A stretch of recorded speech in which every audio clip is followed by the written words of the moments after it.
Halo semua, selamat datang lagi di sesi Explainer kita.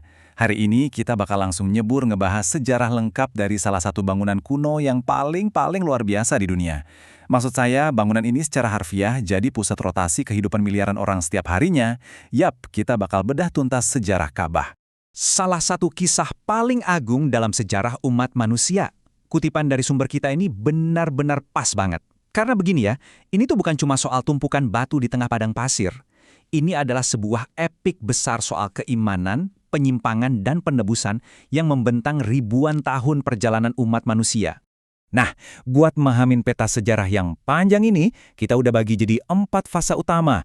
Awal mula Ka'bah, posisinya sebagai pusat monoteisme, lalu masa-masa kelam di era penyembahan berhala, sampai akhirnya masa pembersihan dan restorasi. Oke, kita langsung masuk ke fase pertama, awal mula Ka'bah yang dibangun oleh para nabi. Kita bakal narik mundur mesin waktu kita jauh banget.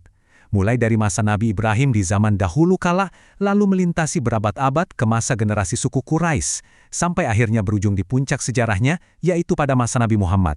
Coba bayangin, rumah suci ini awalnya dibangun sama dua figur yang sangat luar biasa, Nabi Ibrahim dan putranya, Nabi Ismail. Mereka nyusun batu-batunya bukan sekedar buat bikin semacam monumen arsitektur yang megah. Bangunan ini udah dirancang jadi pusat spiritual yang benar-benar murni, tepat sejak batu pertamanya diletakkan. Lanjut ke fase kedua, posisinya sebagai pusat monoteisme, tempat beribadah murni cuma kepada Allah. Koin kuncinya di sini adalah konsep tauhid. Ka'bah itu didirikan dengan satu tujuan eksplisit, monoteisme murni. Bayangin aja, di tengah gurun pasir yang super tandus zaman dulu, bangunan ini berdiri kokoh sebagai simbol mutlak dari kemurnian iman. Itu adalah garis dasar atau fondasi utama dari sejarah lengkap bangunan ini. Tapi, ya namanya sejarah peradaban, pasti ada dinamikanya kan? Masuklah kita ke fase ketiga, era penyembahan berhala dan pergeseran ekstrim di Mekah. Terjadi sebuah kontras yang benar-benar tragis. Visi murni soal monoteisme dari Nabi Ibrahim tadi, itu pelan-pelan bergeser radikal jadi pusat penyembahan berhala massal. Tujuan awal berdirinya bangunan suci ini bisa dibilang benar-benar terbalik 180 derajat seiring berjalannya waktu. Pasti kamu mikir kan, kok bisa sih? Gimana ceritanya berhala pertama itu bisa masuk ke Mekah?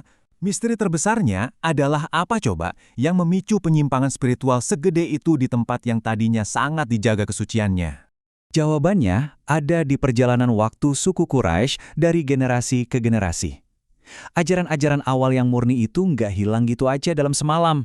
Ini tuh proses erosi keyakinan yang perlahan, diabaikan sedikit demi sedikit, sampai akhirnya Mekah bertransisi penuh jadi pusat utama kemusyrikan di Jazirah Arab.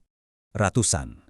Yap, bukan cuma satu atau dua, tapi ratusan berhala fisik pada akhirnya menjejali area dalam dan pelataran Ka'bah sebelum Islam datang. Gila kan? Bangunan eksklusif untuk satu Tuhan tiba-tiba sesak sama ratusan patung dari berbagai suku. Skala penyimpangannya sungguh masif. Dan hal ini bawa kita ke babak resolusinya. Fase keempat, pembersihan dan restorasi di masa Nabi Muhammad. Sejarah lengkap yang dramatis ini akhirnya mencapai puncaknya dengan kedatangan Nabi Muhammad. Beliau mengemban tugas sejarah yang luar biasa berat pastinya. Beliau harus meluruskan kembali apa yang udah dibengkokkan sama waktu, tradisi suku, dan pergeseran generasi selama berabad-abad.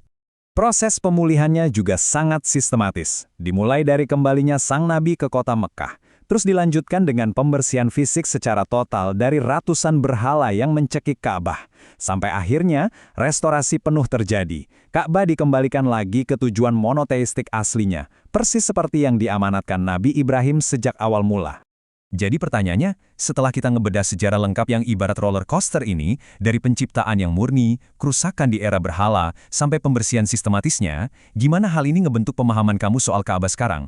Harusnya nih, pas kamu ngelihat Ka'bah hari ini, kamu nggak cuma sekedar ngelihat struktur batu kuno, tapi kamu lagi nyaksiin sebuah epik nyata tentang daya tahan, penyimpangan, dan kembalinya iman yang murni. Sangat menarik buat direnungkan, bukan?